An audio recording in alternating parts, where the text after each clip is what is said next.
If you're good with being who you are, and every day you wake up and every day you smell shit because you can't wash your body well, and your skin's messed up because your health's so bad, and you can't put your clothes on, that makes you feel good, nothing I can say to you. If every day you wake up with this, see, people are haunted. I say exactly what I said to you right there, because I was once you. I didn't like horror films, so I changed it. Some people, they become, like you said, it gets real small when you're lazy and you're fat. Their will is so small that they don't have any, and you can't give it to them because this isn't a hack. This has to be in you. Something in you has to wake up. And usually the only person that can wake it up is you. Sometimes you can read a David Goggins book because I was all this shit and then a lot more up. But if you don't have a little flame, just barely, you're done. I can't light it for you. And that's the harsh reality of this life that I want to get across so fucking bad. You can watch me, you can watch you, you can watch Rogan and Cameron Haynes, all these motherfuckers. You can go to Tony Robbins's bullshit. You can wonder, wow, maybe let me go try out David Goggins. He ain't gonna fuck you. You have to explore, examine the insides of yourself. And what do you really want out of life? Your friend, and a lot of people out here just don't fucking want it. But guess what? Have fun with your life. Go from 3 to 350 to 400 to 450 to 500 because you don't want it. And that's the harsh reality. I can't give you shit. You can't give them. I can give you ideas. At the end of the day, when I was losing the weight, I had to miserably wake up every morning in the cold because it was Indiana, November when it started. I was miserable. This is your new life. Take it or leave it. There's no happiness about it. There's no peace behind it. It just fucking sucks. And that's the one thing, if I could teach anybody anything, it just fucking sucks. And it's going to continue to. And then one day you'll get to a special part in your life that it might get a little bit better. But to lose the weight you had to lose, my friend, sorry, you're going to suck every fucking day. Because then when you're 300 pounds, you're going to go out to lose weight, you could probably get injured. So then you got to work on the injury, and then you get even more depressed. This is what I went through. And then you're hungry because now you're depressed. It's just a vicious cycle. And if you're not strong mentally, you have no willpower, you're going to continue falling back in this hole versus the man that sits back and goes, all right, motherfucker. This is why I cuss, because this is what is in me. This is what it took for me to be me. Sorry. It didn't take, hey, okay, we're going to do this today. No, it fucking really sucks. This is real, dude. This is real. And every day, I'm set back. I'm set back. I'm set back. I'm set back. So this is what I would tell your boy. This is exactly what I tell him. Every day you wake up, you're going to probably be set back for the first 4 weeks before you lose to significant weight because of the mind's going to be the whole time. There's no dopamine. There's no dopamine in there at 300 pounds. You got nothing. Your hormones are shot. You have to envision something that is more powerful than you. Something has to get you out of bed, and you have to create it. It has to be false, because you're not it. You're a fat piece of shit. That's the reality of it. So you have to create a false reality and live in that just to get to work on yourself. That's the reality. Make up your own mission statement. What do you want to be in life? And once you do that, now you can work with somebody to get better. You can work with yourself to get better. But until you know what you want to stand for, you will always just be sitting down. You'll never stand for anything. I knew my entire life was going to be a struggle, which is why I just ignored it. I said, I'm not even trying to jump off into this shit and learn how to read, how to write, how to memorize, how to become something I am not. But through that process, something happened to me. And I realized this is why I feel sorry for no one. They're going to really not like me because people are going to think that I am maybe lying or maybe fibbing or exaggerating. No, I was the lowest form on earth, no talent, no ability to learn. And I literally know what it is to be rock bottom and to build that up. So that question about learning, it's a pain in my ass. And I don't have to do it. So think about it. I'm 49 years old and I'm a multi-millionaire. I don't have to do anything. So all I thought about when I was growing up is, man, I can't wait to one day get to the point where I no longer have to do this stuff. But what happens, I got older, it became a way of living. So how I do every day is how I do every day. It's a discipline, it's a regimen. It was a choice I made. And the choice I made was, what are you willing to sacrifice? And what are you willing to give up to find every bit of who you are as a human being? And I was willing to give up everything to do that. So studying is no joke. A lot of people, wonder, how did you become this? How you become so vulnerable? How are you doing a podcast now when you were this kid? You overcame things. You fought them. And now this is what happens. This is on the other side of overcoming. You become very, very powerful when you overcome yourself. All those things you once cowered from, you were afraid of, when you face them eye to eye every day. So as I get up, I start to armor plate my mind and body. Like a person's going to war, you put your body armor on. That's what I'm doing on that run.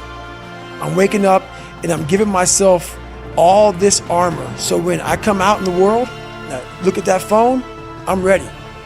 I'm not waking up late. I'm not rushing around. I'm not disorganized, because I know I'm gonna get hit in the mouth. There's an art to getting hit in the mouth, and that is why these things are important. You have to wake up and you have to give yourself belief. You have to give yourself confidence. So it starts with that run. For me to get confidence, because confidence is the building block of where I'm trying to go. For me to gain confidence in myself, this fucked up kid has got to do a lot of fucked up shit to gain confidence. And along the way, the stutter went away and I gained confidence. And now my life is a little bit more, there's no balance. There's no balance. It's a little bit more what it should be for a lot of people, but there'll never be balance, because confidence is something that you're constantly, confidence and belief, you're building every day. And so something's got to give. And I'm willing to forgo a lot of things to have that. If you want to give somebody kryptonite, take that shit away from them. So yeah, I don't sleep sometimes, and sometimes I don't eat the right way, and sometimes I don't do this and do that and whatever, man. But you put me in a room with 10,000 people any time of the day, and I walk in there thinking I'm the best motherfucker in here, because I know what it took to be on this stage. And a lot of people will not do that. What we teach people is kindness to yourself. Do you think if I taught myself kindness, and I agree with it, guys, so many people take me out of context, it's ridiculous. Fuck you, I take it. When I was 300 pounds, where do you think that conversation would have got me if I spoke kindness to myself? I'll tell you where it gets me. Right back to 7-Eleven, another box of mini chocolate donuts and a chocolate milkshake. That's the one voice. That's the one voice that most of us have that you're talking about. If you don't have a conversation in there, the other voice that you create that says, okay, how does this look? It looks very ugly. That kind of conversation for me went away a long time ago, which is why the dialogue is now, which you see a lot of action, because most people have inaction, because there's one person talking. And that one person is always leading you down the same path that makes you feel very comfortable and happy with yourself. The second you create the other voice, there's conflict, there's battles, there's wars, there's defeat. One thing I learned, I taught myself this, and people go, I don't understand what you're saying. I'm gonna try to break it down real quick. I didn't teach myself victory first. I taught myself failure. I taught myself how to fail. And people are like, that's so depressing. Is it? When you're 300 pounds and you can't read and write, and you know how many times you're gonna fail on that process? So if you don't know how to fail, there is no victory. I never talked about winning, but I knew the path to winning was to be years of failing first. So I taught myself how to fail properly. No one teaches you how to fail. But if you're going out for insurmountable odds, that make absolutely no fucking sense. A black kid that can't swim, 300 pounds, will be a Navy SEAL. You better teach yourself how to fail first, because if you sit in failure for too long, you will never come out of it. So the first part of my success was learning how to fail properly. And then eventually I started getting a few victories. But that's what people don't get. When you have buried yourself in such a deep fucking hole, you better first talk about the failures you're gonna have first. And that's when that other voice comes up. It tells you we gotta do something. It also tells you, boy, I'm not gonna lie to you, Goggins, you're in for a climb, bro. You're gonna get your ass handed to you, made fun of, the outside noise, the inside noise. Both voices are gonna be fucking telling you to go and stuff. You are in for hell, bro. I'm unbalanced, but I'm mostly unbalanced towards the family side. You don't get about me. I'll stop being unbalanced. I get all my stuff in. But what I do is I make sure that my family has everything they need. Everything they need. Those who want to be part of my family. Some don't.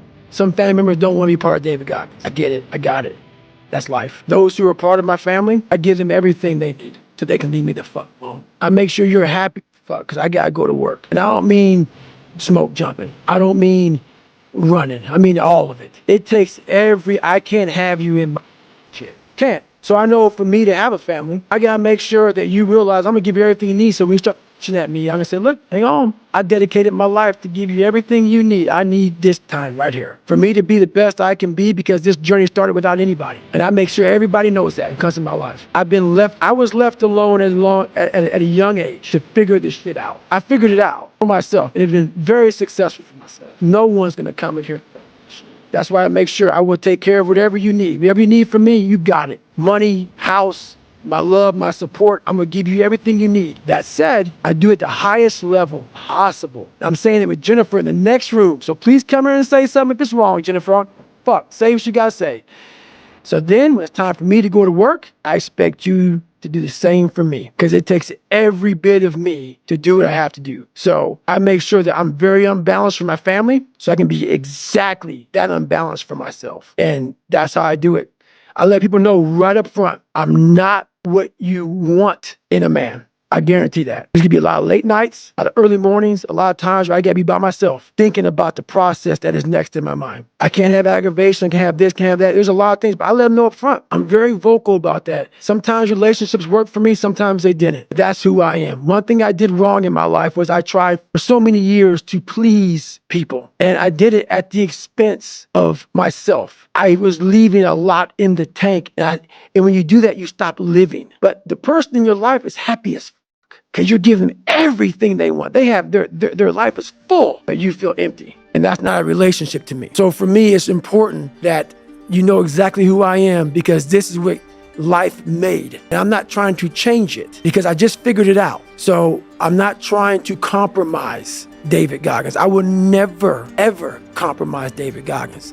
That doesn't mean I won't give you what you need and what you want and what you desire. But I don't need money. I don't need fame. I don't need shit. So I give it all away. What I do need is to make sure that that willpower is worked on every fucking day and every night for the rest of my life. Because that's the one thing that's gonna keep me feeding you, keeping you where you need to be. Because once that willpower is gone, 300-pound David Goggins, he may not look like it, but I will walk around with it. So the things that are important to you in life, you must do always, or you're nobody. And that's how I handle relationships. A lot of you are trying to find inspiration and motivation with a depressed mindset. You're depressed because you're not doing shit with yourself. You don't find inspiration by not living in the grip of life. You need to live in the grip of life to find inspiration. Put challenges in front of yourself. When you put a challenge in front of yourself and you attack it, that's when you find inspiration. Try to be 10% better than you were last week. So if you're running 30 miles a week, run 33. If you're swimming 500 meters, swim 550. We think that we're working our ass off, working hard. You know, we've been working out hard in the gym for a month, but we haven't seen any results. So we get all fucking down and poopy pants and shit. You study for 30 minutes for a fucking test, and you didn't do as well as you thought. What the fuck did you expect? You're not putting in the work. You have to do more. You gotta stop telling yourself that you're doing enough. In life, it's never enough until you feel this overwhelming feeling of shit, man. I'm outworking the crowd. I'm outworking everybody. I'm doing more. It's not until then, once you get there, that's when you fucking know you've done enough. Well, it's that time of year again. We start to feel real happy. Why? Because we're not going to work. If you believe in Santa Claus and you celebrate Christmas, you're looking forward to Santa Claus coming down the chimney giving you some presents. It's a real good time of year. So in that good time of year, we start to feel real good about ourselves. So I start to feel great. So we start making promises to ourselves about, hey, I'm gonna lose some weight. I'm gonna do better in school. I'm gonna be better here, be better there. But guess what happens? The real Merry fucking Christmas happens when all of that noise is gone. It's quiet. And it's you against you. And now all those endorphins are gone. And I promise you made about getting up early and getting after it to go lose weight, study harder, guess what? It's a lot fucking harder now. That repetition becomes a lot harder now.